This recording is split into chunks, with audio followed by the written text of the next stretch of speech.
This is not an anti-meat video. We've all heard the arguments against meat, and yet in the EU and US, only between 1 and 6% of people don't eat it. Meat is just too tasty, convenient and ingrained in our culture for most of us to consider giving it up. Also, food is personal and nobody likes to be morally lectured.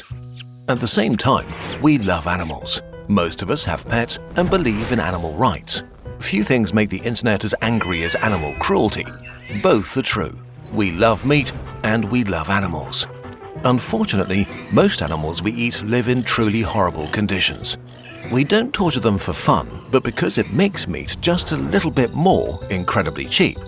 If we all paid just a tad more, we could avoid most animal suffering, often just for a few pennies per meal. Disclaimer: farming is complicated. Many farmers are genuinely trying to give their animals the best life possible, but they're trapped in a complex system with extreme market pressure to keep prices low. No two countries have the same standards, no two farms are equal, and solid data is often scarce. We've done our best to combine data from different regions and the prices you pay in the end. To keep things simple, we're going to classify farming practices into 3 broad groups: decent, prisons, and torture camps. This is a bit sketchy, and you've probably seen many more categories in the supermarket, like organic or grass-fed. We'll come to that later. So, fellow omnivores, what would it cost us to avoid animal torture and still have our fried chicken? Chickens. At any given time, there are about 26 billion chickens alive on Earth, as many as all other birds combined. Chickens seem dumb, but they're social, can communicate, solve problems, and feel empathy. And yet, we keep the vast majority in insane torture. Let's start with eggs. Worldwide, about 90% of laying hens live in torture camps, crammed in extremely tight cages where they can barely move. They're unable to show any natural chicken behavior like nesting, roosting, foraging, or pecking at the ground, so they become extremely frustrated and end up hurting each other badly. To stop this, many farms clip their beaks. In the US and Europe, legal bans and consumer initiatives have improved the situation a lot in the last few years. But still, more than 50% of hens remain in cages. The insane thing is that this doesn't even save a lot of money. Let's say a dozen eggs costs you around €360 or dollars, 30 cents per egg. How much does it cost to free the hens? The main alternative to cages are barn systems. Hens are still kept indoors but have twice as much space and roam freely. Barns are prisons. Still not amazing, but so much better. In the EU, barns increase the consumer price by about 2 cents per egg. The somewhat decent alternative is free range, where hens are allowed outdoors, often with proper access to vegetation.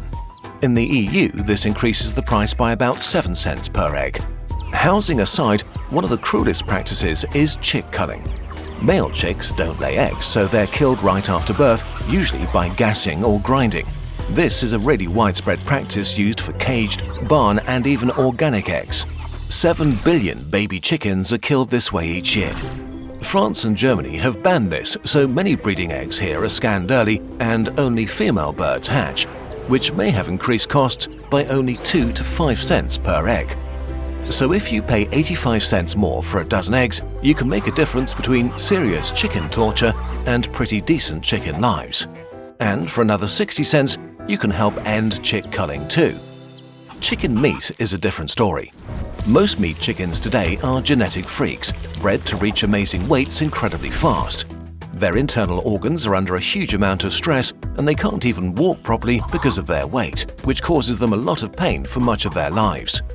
It's hard to give exact numbers here, but if farmers were to switch to breeds that grow slower and suffer far less, a serving of chicken breast that you buy at $1.50 would become 9 cents more expensive in the US. 90% of meat chickens in the EU live in prisons or torture camps. They're kept indoors in extremely crowded conditions with sometimes dozens of birds per square meter, often in the dark and with poor ventilation. So what if we moved them all to prisons? One EU study found that giving them 30% more space, perches, fresh air and daylight would increase the price by another 13 cents per serving. Probably less than 5% of meat chickens live free range in relatively decent conditions. This meat is actually noticeably more expensive, double the price of regular chicken. But chicken is the cheapest meat, so depending on the cut, you'd pay 35 cents to €1 or $1 more for a serving of chicken that had a decent life. Pigs. Pigs are basically dogs. They're as intelligent, social and playful as our wolf buddies and make lovable pets. So pigs really feel how they live and arguably have it the worst of all animals we eat. Probably more than 90% of all pigs live in torture camps. They spend their entire lives indoors in extremely crowded spaces on concrete floors without straw or bedding. Since this is far from what they need, they get frustrated and often fight. Piglets have their tails docked to stop tail biting. Most males are castrated after birth so that their meat will taste better, often without pain relief to save time. Mothers are kept in crates, extremely tight metal straitjackets where they can't move at all. This leads to extreme suffering for the mother and for the piglets, which are held in a barren area separated by metal bars and taken away at just 3 weeks old. Imagine treating dogs like that. First, let's get to the prison level. Getting rid of crates would raise the cost of a €2 serving of pork by about 20 cents. Anesthesia for castration costs almost nothing, around 1 cent per kilogram of meat. And a study in Denmark found that giving pigs more straw and bedding material and 30% more space and other things that are more animal-friendly would increase the price per serving by another 20 cents. This is still an awful life for an animal this intelligent, but obviously much better, for 40 cents more per serving. Going one level further and giving pigs outdoor access for at least 40% of their lives and 300 to 400% more space indoors would increase the price per serving by another 80 cents. Just over 1% of pigs in the EU live in these or similar conditions. We can't know if this is really okay for such a smart and social animal, but it starts resembling something decent. And all for about $1.2 or euros more per serving of pig. Cows. Cows raised for meat have it the best because they usually spend about 2/3 of their lives outdoors, making their lives pretty good. If they were in the wild, it'd be basically the same thing but less safe. Their lives are far from perfect though, especially at the end. The vast majority of cows spend the last months of their short lives in finishing feedlots, either prisons or torture camps, where they're fattened to reach their slaughter weight as fast as possible. Probably less than 5% of beef cattle in the US have lifelong access to outdoor pasture. And yet, a recent German study found that it only increases the price of beef by around 15%. The life quality of cows varies widely even within countries and regions, depending on the available land, climate and farming traditions. So it's really impossible to make more easy and cheap suggestions to make their lives better. Dairy cows do have it much worse. They're often kept indoors for most of the year and suffer pain, sole ulcers and lesions from standing on concrete. But once again, none of these things seem to be needed to have affordable milk. In Germany, outdoor pasture increases the price of the milk by about 10 cents per litre. We could go on with many other animals and farming practices, but the summary is clear. For the animals we eat the most, upgrading their living conditions from outright torture to somewhat decent may cost you about 15% more for beef and milk, 50% for eggs and pork, and 100% for chicken meat. The meat of the issue. Opinion part. Meat has gotten so cheap that we have to torture animals to keep the prices insanely low. This really is all there is to it. Food in developed countries is the cheapest it's been in history. In the US, the largest meat consumer in the world, an average person spends $337 a month on food, $88 on meat, eggs and dairy. If these became an average 50% more expensive, that would increase the monthly expenditure on food by about $43. This may sound like a lot, but relative to income, this only means paying as much for food as US consumers did in 1987. In Germany, the average person spends about €70 a month on meat, eggs and dairy. If we increased prices by 50% on average to make the lives of these animals better in a really meaningful way, this would rise by about €35 to about €100. If this still sounds too expensive, it may be because around 20% of all meat people buy is simply thrown away. Meat got so cheap that we often don't eat it before it goes bad. It's no longer valuable. Okay, so if you go shopping, what can you do? It can feel like you can't do anything as an individual consumer, but this is not true. The market follows demand. So if you don't want to buy torture meat, look at the labels on holding conditions. If there is none, it is torture meat for sure. If there is, well, it's complicated. It's often unclear what different labels mean, if they're strictly enforced or legally binding. Some are great, others whitewashing. And we haven't talked about the most expensive meat so far, organic meat. You've probably noticed that many price estimates we've given here don't quite match your experience in the supermarket. This is in part because some retailers consider ethical products luxury goods and charge an even higher price, and also because many labels like organic, natural, ecological, bio, or the worst of all, biodynamic, often contain a lot of extras or pseudoscience that have nothing to do with animal welfare. Many, but not all of these labels include some of the best practices mentioned before, but not necessarily all. Organic brands often include, for a lack of a better word, stupid measures, like forbidding GMO feed. As we covered in another video, banning GMOs doesn't do anything good for you or the animals. It just makes your food more expensive and seem more natural, while you are consuming unnatural animal breeds living a deeply unnatural life. Unfortunately, the label situation in many countries is extremely confusing, often on purpose. All too often we don't know what we're really buying. So, grudgingly, if you can afford it and want at least a high chance of torture-free meat, go for the label. If you can afford it, buy organic.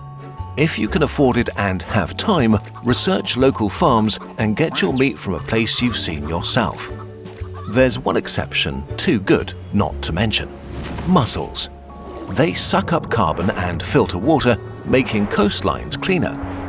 Calling mussels dumb is giving them too much credit. With no central nervous system and probably no thoughts or pain, they're basically moss. Really, everyone should eat more mussels. Okay, let's wrap up. You don't need to be vegan to think the current situation is unacceptable. The conditions of most animals we eat are hard to stomach and could all be avoided if we paid as much for meat as our parents did. Things are slowly getting better, at least in the West. Consumers can push the industry in the right direction if we bite the bullet and pay more. If you can't afford this, maybe eat a bit less meat. Don't throw meat away. Maybe avoid the worst torture meat like pork, at least sometimes. And push for legislation that bans the most horrific practices. We can help make the lives of billions of animals dramatically better. It really is that simple.